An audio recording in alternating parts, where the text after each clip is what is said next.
To you and welcome to Morning Express. My name is Trix Ngado. Today on the show, we shall be taking a look at what's making headlines locally and internationally. Later on, we shall bring you stories from across our borders, but we'll start off with some that are making headlines in the country. Also, we shall be taking a look at climate change, how that is affecting you and I, and how we can better behave ourselves so that we are not contributing to climate change. The front page of the Daily Nation this morning is telling us about drought putting more at risk of starvation, and there's a very sad picture on the front page of the Daily Nation this morning. We shall get into that later on, but also we have a lot of politics that is taking center stage on the front page of the Daily Nation, or rather the Standard this morning. They told DP defender in fake papers court drama as Ruto allies go for top Uhuru men. We also have news about governors suing senators and a brave athlete beginning a fight for the rights of women in sports, and tea farmers losing 6 billion shillings at an auction. Let's take a look at some of the stories that are making headlines, and we'll start off with that one that has to do with a DP's defender in fake papers court drama. Now, outspoken Kapseret Member of Parliament Oscar Sudi could face a major hurdle ahead of next year's elections after examination body KNEC dismissed his KCSE certificate as fake. Now, as Murimi Mwangi tells us, the Kenya Institute of Management has also disowned Sudi's diploma in business management before the anti-corruption court that is hearing forgery charges against the two-term legislator. Hate speech charges. Outspoken Kapseret legislator Oscar Sudi could be in even hotter soup after the Kenya National Examination Council dismissed his Kenya Certificate of Secondary Education as fake.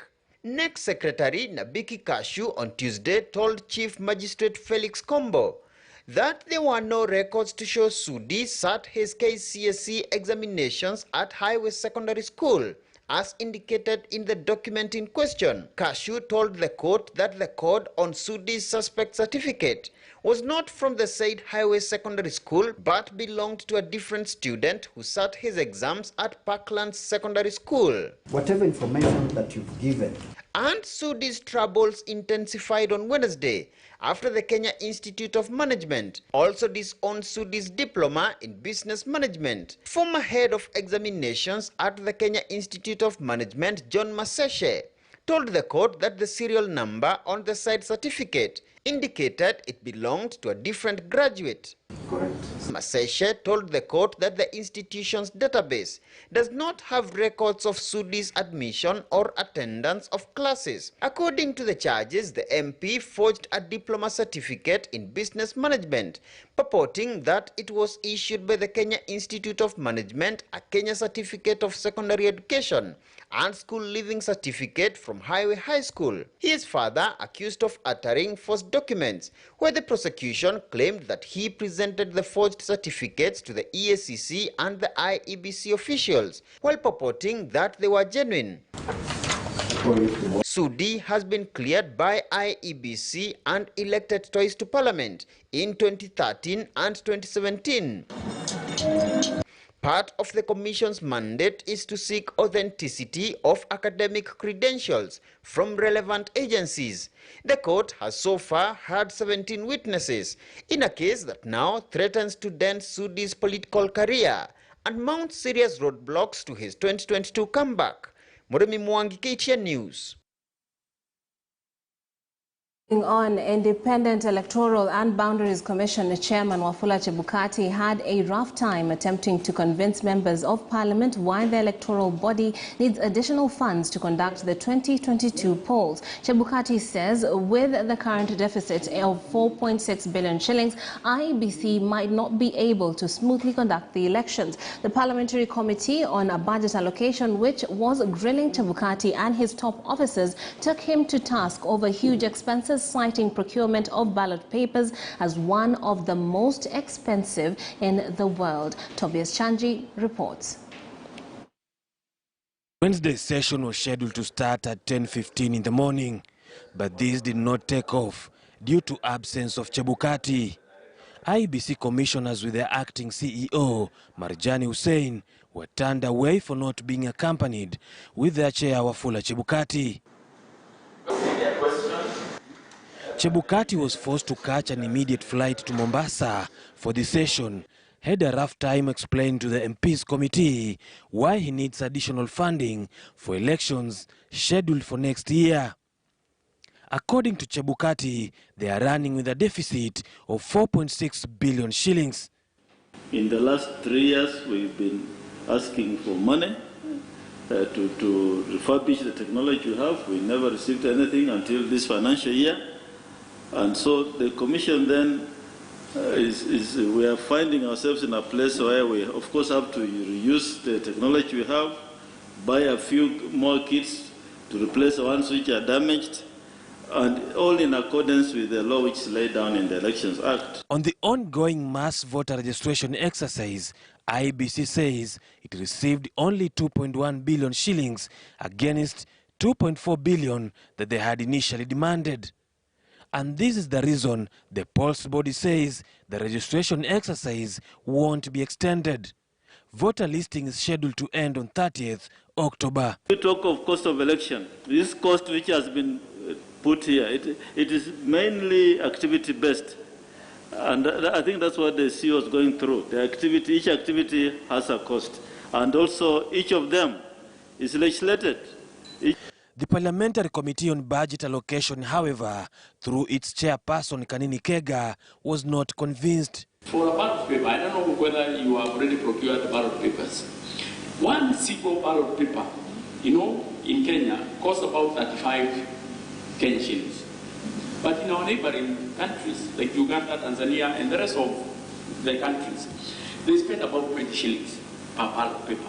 I mean, what is this so different that our ballot paper is costing this, high, this amount? The reason why we came up with a complicated ballot paper is because what my colleague has said, because of trust issues. And I also want to believe that if you try this kind of paper in Kenya, I can guess you'll have many other ballot papers that the Commission cannot account for. That I know for sure. The committee noted that Kenyans were not getting value for their money if the commissions was to be compared with other nations. IEBC, when you are doing the verification of voter register, IEBC was not properly constituted. And then it begs the question, when you proceed, and you're assuming that because from the schedule that you have given us here, you have already done some procurements. And for sure, these procurements, if you go back, you'll see that maybe this procurement process started way back when you are not properly constituted. The back and forth continued for the better part of the day, with all eyes now fixated on two bodies of what conclusions will they arrive at. Tobias Chanji, KTN News, Mombasa County. This committee is also set up.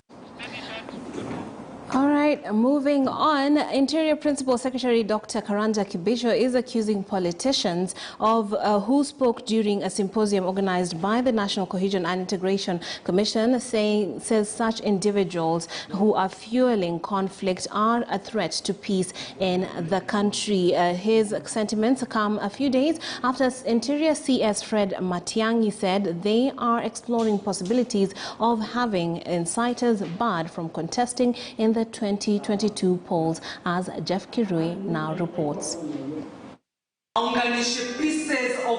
As preparations for peaceful 2022 polls gathers momentum, the National Cohesion and Integration Commission (NCIC) held its first symposium with religious organizations and state security agencies to explore ways of fostering peace ahead of the 2022 polls.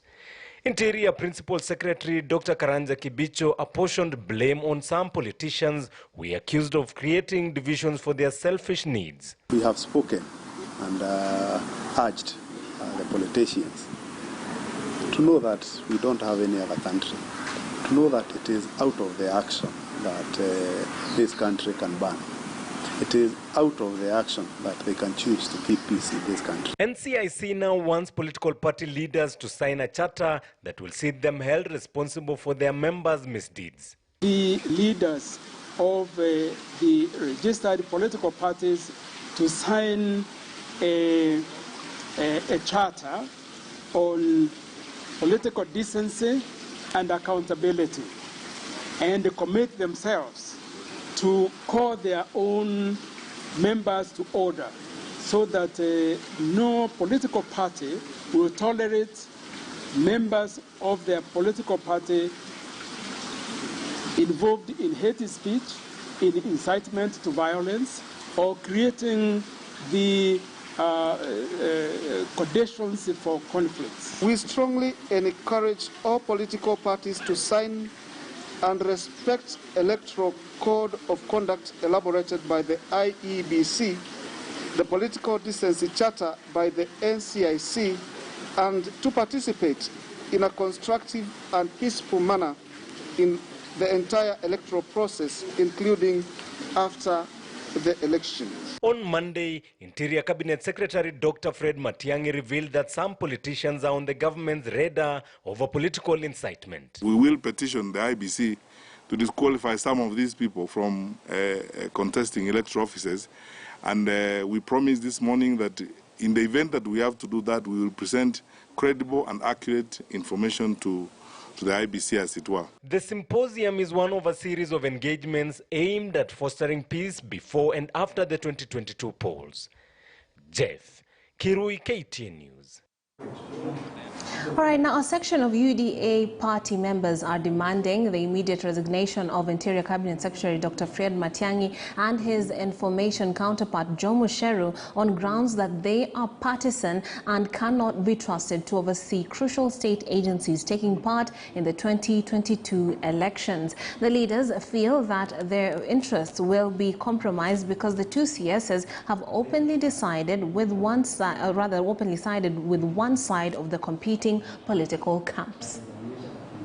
A section of UDA members who held a meeting with Deputy President William Ruto have turned their political guns on few members of the cabinet, calling for their resignations, claiming they have taken sides in the Uhuru Kenyatta succession race.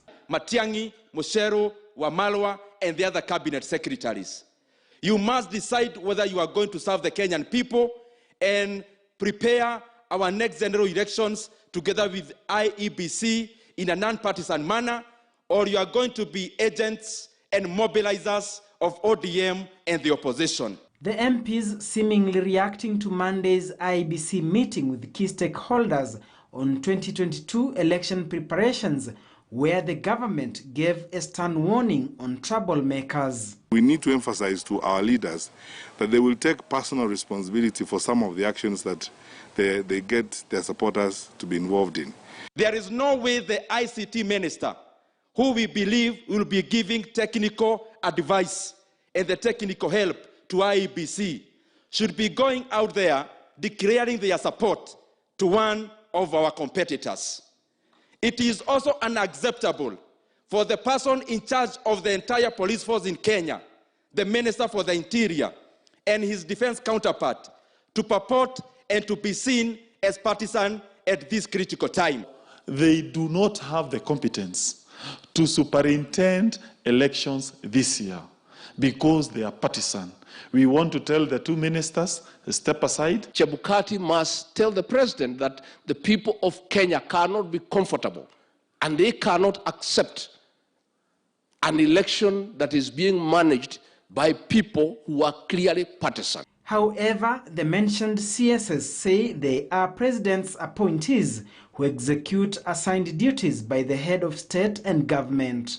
Sasa kama you have been appointed to assist the president, can you resist that president?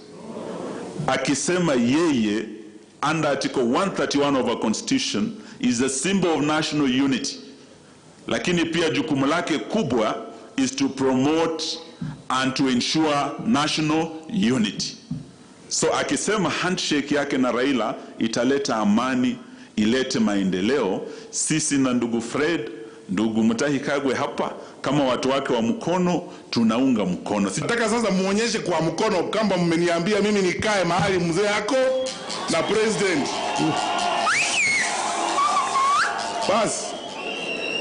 Mwaza komboli msiniulize siku nyingine tena niko wapi. Sasa mmeniambia nyinyi wenyewe. Deputy President William Ruto, who was present as his foot soldiers charged at the president's men, did not touch on the matter.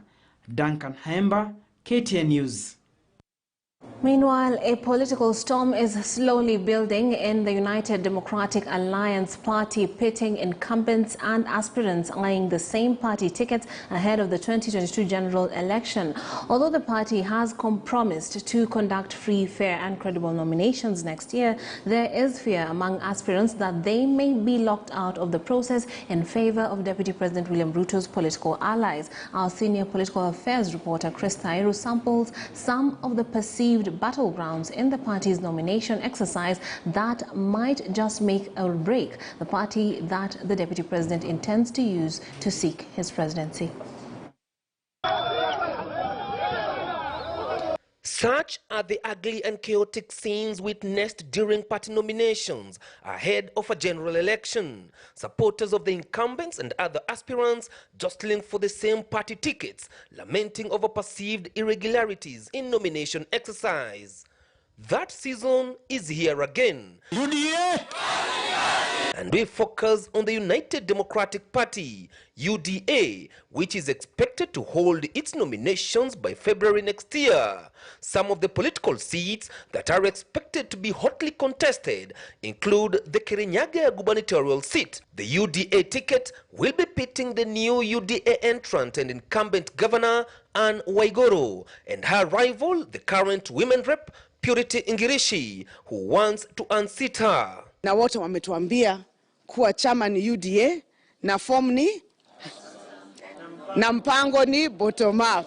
Mimi kama ambaye nitasimama governor katika hiyo chama, I am asking them wakuje, wakuwa wapole, tutaenda nominations na mimi niko tayari kumenyana na wale.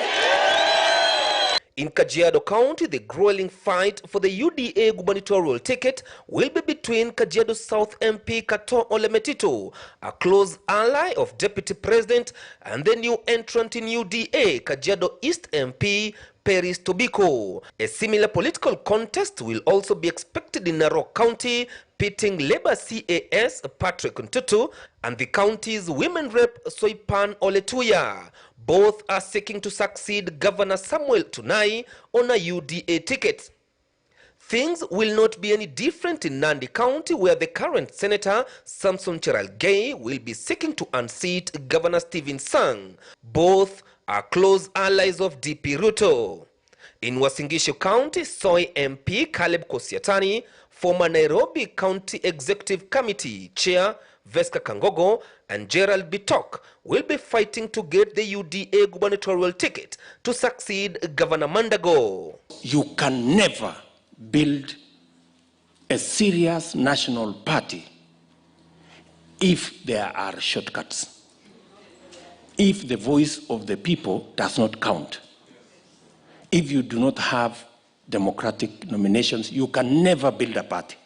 It will also be an uphill task for those aspirants seeking to unseat some members of parliament who have been seen to sacrifice their positions for the sake of the deputy president. Some of these close allies include Elgeyo Marakwet Senator Kipchumba Murkomen and Garissa Town MP Adan Duale. Both leaders lost their coveted positions as majority leader in the Senate as well as National Assembly respectively due to their association with Ruto. Other MPs who are Ruto's strong defenders include Kikuyu Town MP Kimani Ichung'wah, Madera MP Rigathi Gachagua, Nakuru Women Rep Susan Kihika, Malindi MP Aisha Jumwa, Murang'a Senator Irungu Kang'ata, who lost his position as majority whip due to his close association with the DP, Kandara MP Alice Wahome, as well as Tharaka Nithi Senator Kindiki Kithure, who lost his seat as Senate Deputy Speaker. Wale marafiki zangu nitawaalika kwa harusi ya mtoto wangu ama mambo ingine yake binafsi. Lakini hii ya chama sio mimi.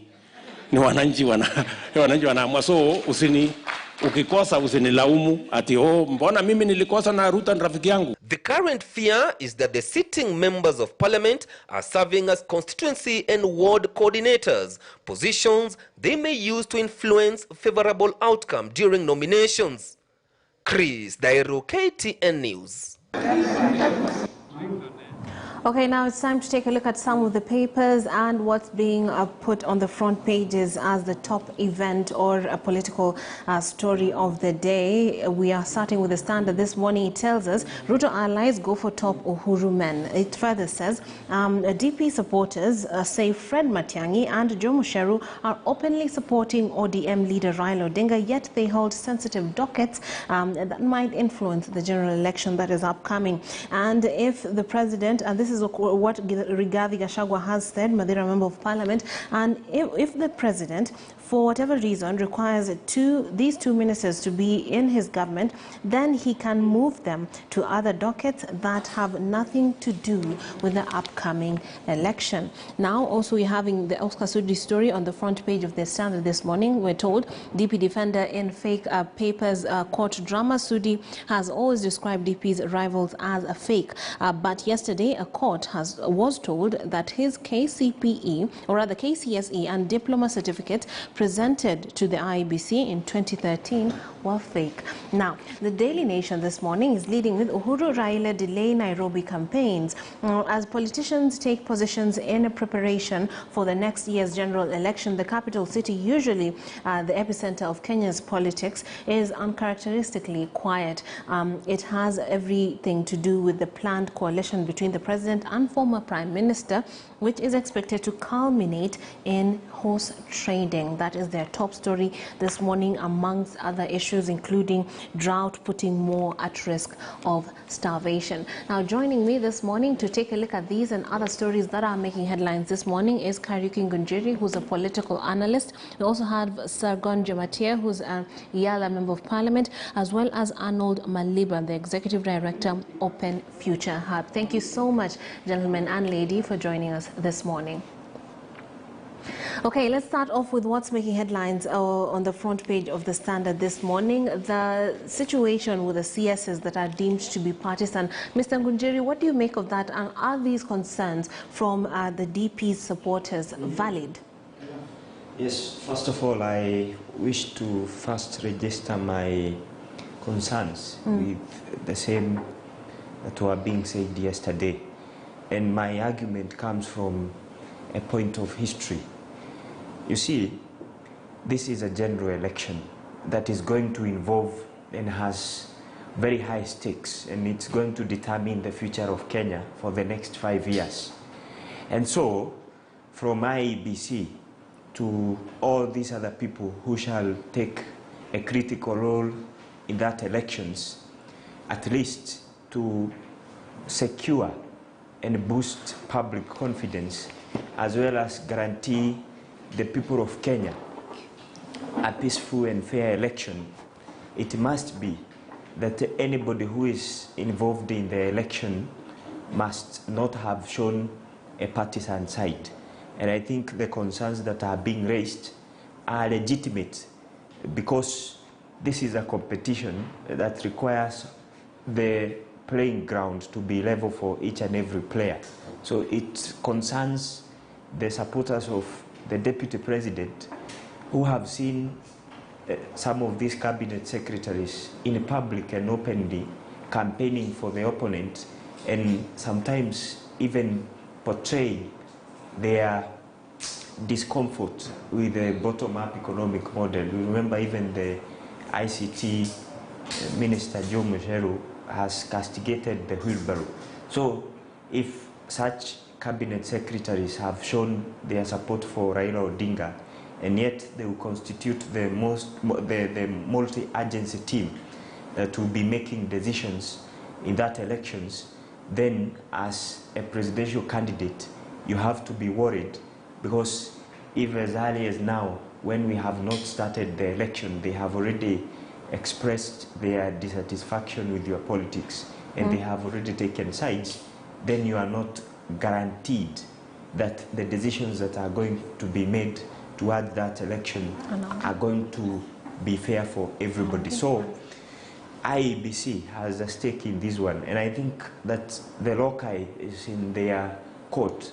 They're the ones who are supposed to determine how these things goes. Today, Mr. Ngujiri, then I would ask you, because if you're concerned or a supporter of Ruto is concerned, they must be going on some previous demonstration from VCSs of a lack of neutrality. What proof, or rather, what are they going on? Or is this just, could one say that they're just being paranoid? It's not about being paranoid. Remember, this is politics, and politics is a game of interest. You remember, in the last elections that you've had in this country, you've experienced a situation whereby certain areas of this country will experience a very high hardenedness when it comes to the securities that are being deployed there. And you could see people complaining that the election has been militarized, for example. Those decisions were made by people who sat at such a multi-agency committee for example, reasons like providing security during elections. But there has been legitimate concerns by people, for example, from Nyanza in the last election, when they said that the security agencies that were being deployed there were reigning, or rather were bringing a reign of terror, because this is part of what people see as a plan to scare away voters. So just mentioning even, for example, issues of ICT and the transmission of election results, you could see in the last general election, we had issues. We had issues with servers. So when people who are going to advise IEBC, for example, on matters of IEBC, on matters of ICT, have been seen to be supporting a certain presidential candidate, then when a certain way takes course, you'll be able to see that the end will justify the means. So this is why we want to evade a situation whereby we shall get into a crisis because of decisions that were made prematurely, and people were never accorded the opportunity to voice out their concerns, because as the citizens of this republic, we are supposed to be guaranteed that safety in elections. And it's why you hear the allies of the Deputy President now are saying that even if it is not going to be that, for example, the cabinet secretaries would be told to step out of government,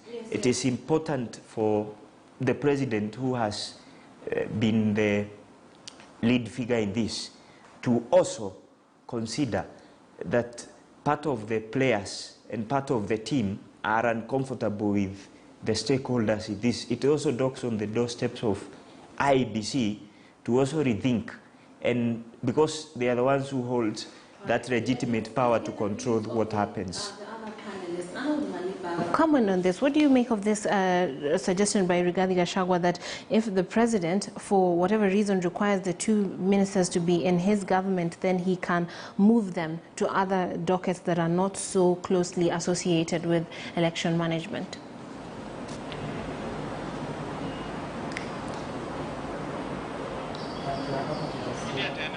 Arnold Maliba, if you can hear me, I would like your take on the assertion by Rigathi Gachagua that the president, if he requires these two ministers to move, in his government, then he can move them to other dockets that have nothing to do with election management. What do you think about that? Is he right in his suspicion of what is being asserted here as possible interference?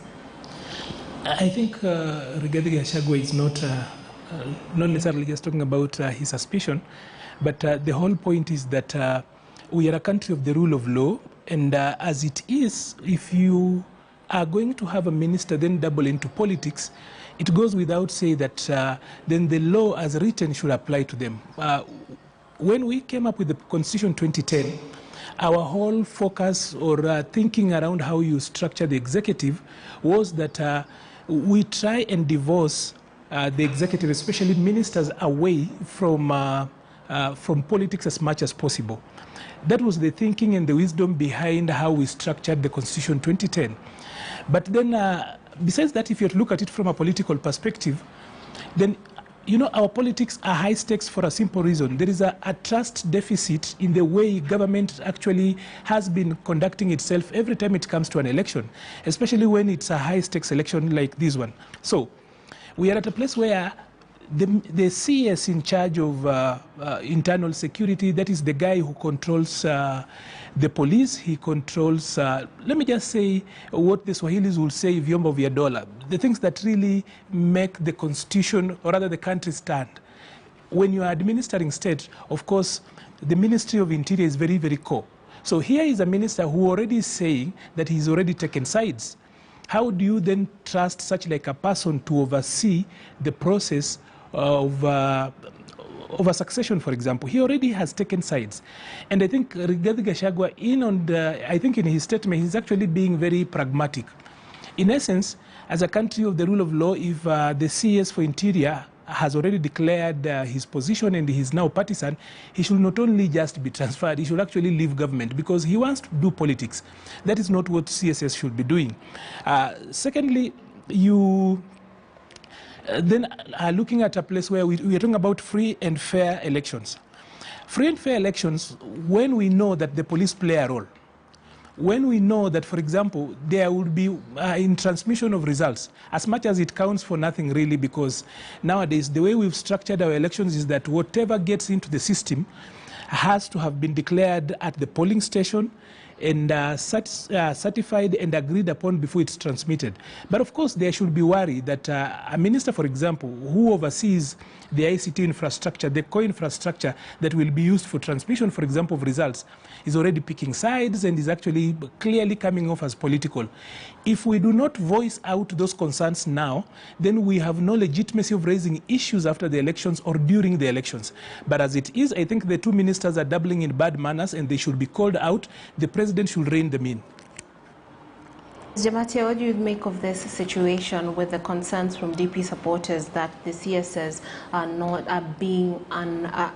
very neutral when it comes to politics? Thank you so much. First of all, I don't want to say it's the DP supporters or members of parliament who are supporting the deputy president.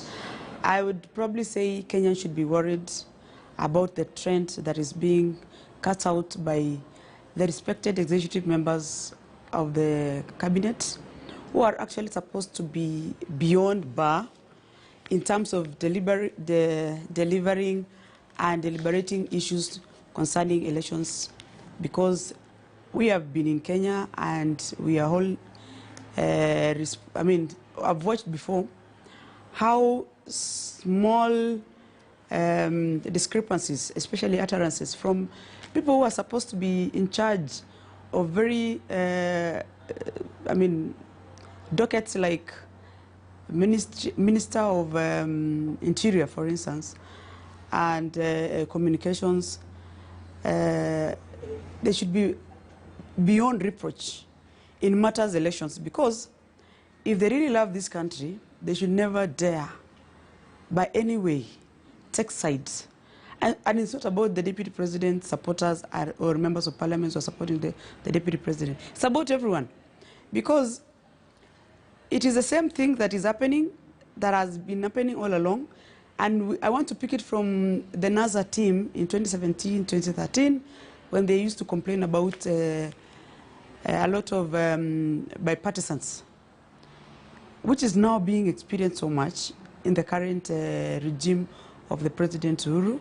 And I want to say it's actually very disrespectful for the President to sit and watch while his own ministers, who are supposed not to mention anything or take sides in matters politics, and he sits there and watch as he sees this country being taken to the docks slowly by his own cabinet secretaries who have no squalm, no little respect to even the deputy president when they and people of Kenya who have put them in office and paying them in using their taxes by dragging some rudimental imaginations that they can just wish the Kenyan interests the way they want because they are in power today. And for me, I want to ask Kenyans to be vigilant. And it's not about the politicians. It's about every Kenyan who is going to vote. Let's ask ourselves whether we are interested in having Kenya after 2022 elections. Or we will just go into elections and, have it another, being dragged back in political circles and violence the way we've been experiencing all along. We take a break. There's the issue of the deputy president's defender in fake papers court drama. We're told Sudi has always described DP's rivals as fake, but yesterday a court was told that his KCSE and diploma certificates presented to the IEBC in 2013 were fake. And this, we've heard the story earlier on. This is a story that is on page 4. It appears that Oscar Sudi has no leg to stand on when it comes to this one, because the agencies that are mandated in giving out these certifications have disowned those documents that he presented to the IEBC. What do you make of this situation, Mr. Ngunjiri? Yeah, first of all, I am also reading the same on the papers today, and I was closely following the events through what has been written here. This is what I want to say, that as a country, of course, there is existing traditions, norms, culture, and doctrines that requires all of us as the citizens of this country to, at all times, be responsible people in whichever way we do our things on a daily basis.